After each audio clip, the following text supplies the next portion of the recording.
দর্শক, গতকালকে মার্কিন যুক্তরাষ্ট্র থেকে বাংলাদেশে ফিরে এসেছেন অন্তর্বর্তীকালের সরকারের প্রধান উপদেষ্টা ডক্টর মোহাম্মদ ইউনূস। একটা সফল সফর কেউ কেউ বলছেন, আবার কেউ কেউ বলছেন যে এটা, ওনার যারা সমালোচক আছেন, যে এটা অপ্রয়োজনীয়।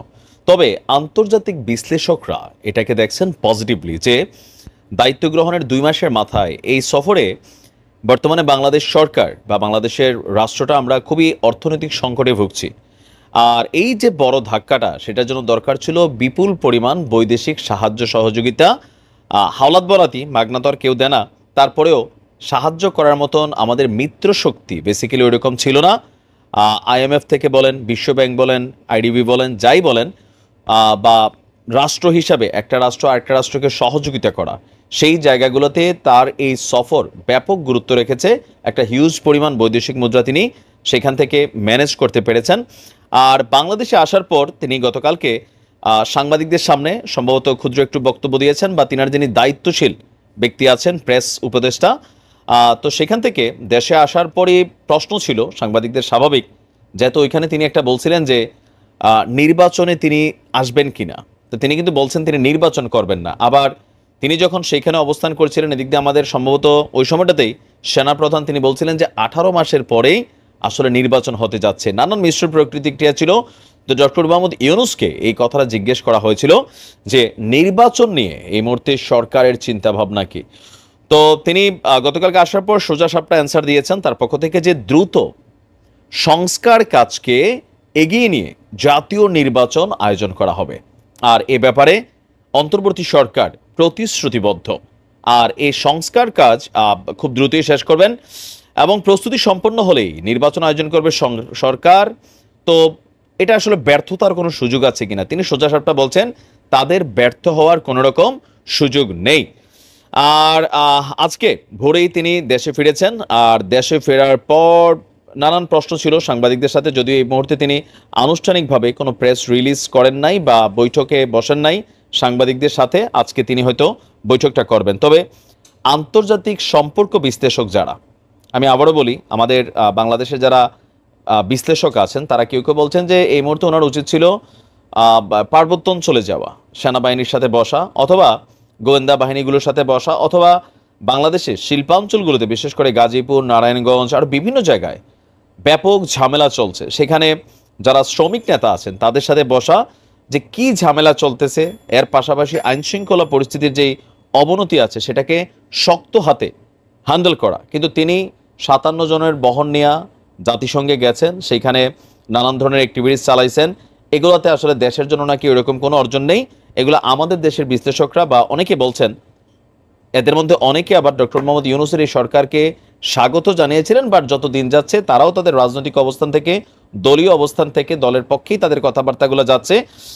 আর ইন্টারন্যাশনাল যারা বিশ্লেষক আছেন তারা বলছেন এই মুহূর্তে 40টিরও বেশি দেশের প্রধানের সাথে, বিভিন্ন অর্থনৈতিক সংস্থার সাথে, মানবাধিকার কমিশনগুলোর সাথে নানান ইস্যুতে কথা বলে এসেছেন, যেগুলো এই মুহূর্তে দরকার ছিল আন্তর্জাতিকভাবে বাংলাদেশের গুরুত্বটাকে বোঝানোর জন্য, অথবা ভঙ্গুর একটা অর্থনীতি বা রাষ্ট্রকে এই জায়গা থেকে বের করে আনা, অদূর ভবিষ্যতে সুষ্ঠু গণতন্ত্র বা জুলাই আগস্টে যে মানবাধিকার লঙ্ঘনের ঘটনাগুলো ঘটেছে সকল কিছুকে রিকভার করার জন্য এই সফরটা খুবই জরুরি ছিল। তো দেশে এসে যেটা প্রধান বক্তব্য ছিল নির্বাচন নিয়ে। আর আমরাও আশা করছি খুব দ্রুতই নির্বাচন হবে। আবার এটা কখন হবে, কোন সময় হবে, সেটা ডক্টর ইউনূস সাহেব তিনি ভালো জানেন। হয়তো আমরা অচিরেই এটা সম্পর্কে আরো বিস্তারিত জানতে পারবো। সমালোচনা করা আর ক্ষমতায় বসে মানুষের দাবি দাওয়া পূরণ করা দুইটা টোটালি দুই জিনিস। মাত্র 2 মাসের মাথায় এই জিনিসটা সম্ভবত বুঝতে পেরেছেন ডক্টর মোহাম্মদ ইউনূস। আমি যখন নিউজটা করছি, স্ক্রিনের এক অংশে আপনারা যে দৃশ্য দেখছেন সেটা এই মুহূর্তে ডক্টর ইউনূস সাহেবের বাসভবনের সামনের দৃশ্য। শত শত না, সম্ভবত হাজার হাজার এখানে যারা আছেন চাকরি প্রত্যাশী, সরকারি চাকরি প্রত্যাশী, যারা দাবি করছেন যে সরকারি চাকরিতে সর্বোচ্চ বয়সসীমা 35 করা। আর বিপরীতে আমরা দেখছি এখানে পুলিশ, আনসার, তারা এই মুহূর্তে আছে। তবে পুলিশের সামনে মানে যারা এখানে বিক্ষোভকারীরা আছেন, শার্ট টার্ট খুইলা গুলি করেন, ঠিক এই লেভেলে আছে।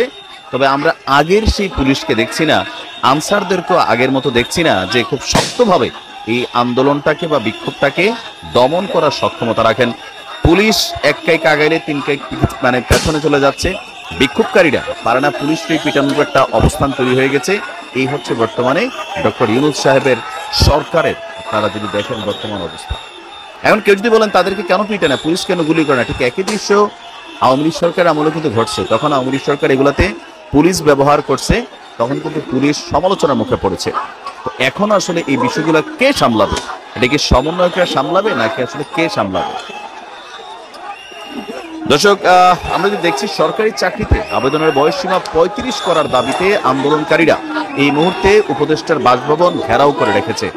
শাহবাগে প্রথমে অবস্থান ছিল, সেখানে অবস্থান করার পর তারা এই মুহূর্তে ডক্টর ইউনূসের বাসভবন যমুনার সামনে তারা অবস্থান করছে। আর সর্বশেষ তথ্য পাওয়া পর্যন্ত বেশ কয়েকজন সাংবাদিক আহত হয়েছেন। আর শাহবাগে সমাবেশ করে মিছিল নিয়ে আন্দোলনকারীরা প্রধান উপদেষ্টার বাসভবনের সামনে পৌঁছানোর পর তাদেরকে ব্যারিকেড দিয়ে আটকে দেয় পুলিশ। সেখানেই আন্দোলনকারীরা বিভিন্ন স্লোগান দিতে থাকেন। পরে তাদেরকে ছত্রভঙ্গ করতে পুলিশ কয়েক রাউন্ড টিয়ার শেল নিক্ষেপ করে। আর এতেই বিক্ষোভে প্রকাশ করে আপনার যেখানে যারা আন্দোলনকারী আছেন। এ বিষয়ে ডিএমপির অতিরিক্ত police commissioner crime and operation Israil Howlader বলছেন যে প্রধান উপদেষ্টার বাসভবনের সামনে সভা সমাবেশ করা কিন্তু নিষিদ্ধ বা এটার ব্যাপারে নিষেধাজ্ঞা দেওয়া ছিল, কিন্তু আন্দোলনকারীরা পুলিশের নিষেধ অমান্য করে প্রধান উপদেষ্টার বাসার সামনে চলে যায়। তাদের বিষয়ে আমরা ব্যবস্থা নিচ্ছি এবং কি সেখানে কোনোভাবেই আমরা তাদেরকে থাকতে দেব না। পরিস্থিতি বিবেচনায় আমরা পদক্ষেপ গ্রহণ করছি, তবে তার উপদেশ বাসার সামনে খুব বেশি বল প্রয়োগ করাটাও এই মুহূর্তে ঝামেলা। তো রাইট নাও কিছুটা এই মুহূর্তে আপনার পরিস্থিতি কন্ট্রোলে আছে। আর আমরা যদি দেখছি যে আপনার ডক্টর ইউনূস সাহেব এই মুহূর্তে কি বাসায় আছেন কিনা জানি না, মাত্র আজকে ভোরবেলায় তিনি বাংলাদেশে আসছেন যুক্তরাষ্ট্রের দীর্ঘ সফর শেষে। তো এখন তাদের আসলে দাবি কি? তাদের বক্তব্য, আন্তর্জাতিক মানদণ্ড অনুযায়ী সরকারি চাকরিতে প্রবেশের বয়সসীমা 35 করার দাবি ছাড়াও শর্ত সাপেক্ষে বয়সসীমা উন্মুক্ত করাও তাদের দাবি। চাকরি প্রত্যাশীদের এই আন্দোলনে যোগ দিয়েছেন দেশের বিভিন্ন স্থান থেকে আসা শিক্ষা প্রতিষ্ঠানের শিক্ষার্থী ও পড়াশোনা সম্পন্ন করে চাকরির জন্য অপেক্ষমান বিভিন্ন বয়সের নারী এবং পুরুষ। গত 26শে আগস্টে বিজ্ঞপ্তির মাধ্যমে আপনার ঢাকা শহরে কিছু কিছু জায়গায় সভা সমাবেশ নিষিদ্ধ করেছিল পুলিশ। এখন এগুলোকে আসলে কন্ট্রোল করবে কে? আমরা এই মুহূর্তে অন্তর্বর্তী সরকারের যত দিন যাচ্ছে তাদের দুর্বলতাগুলোই সামনে আসছে।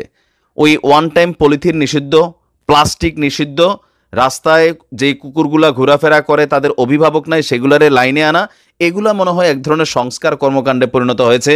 কিন্তু যেগুলো মূল মূল জিনিস সেগুলো আসলে খুব বেশি এই মুহূর্তে পজিটিভলি হচ্ছে না। এই ধরনের বিষয়গুলা এই মুহূর্তে নেগেটিভ। আর যারা আপনারাও আন্দোলন করছেন, একটু সময় বুঝে আন্দোলন করেন। একটার পর একটা আন্দোলন, একটার পর একটা আন্দোলন।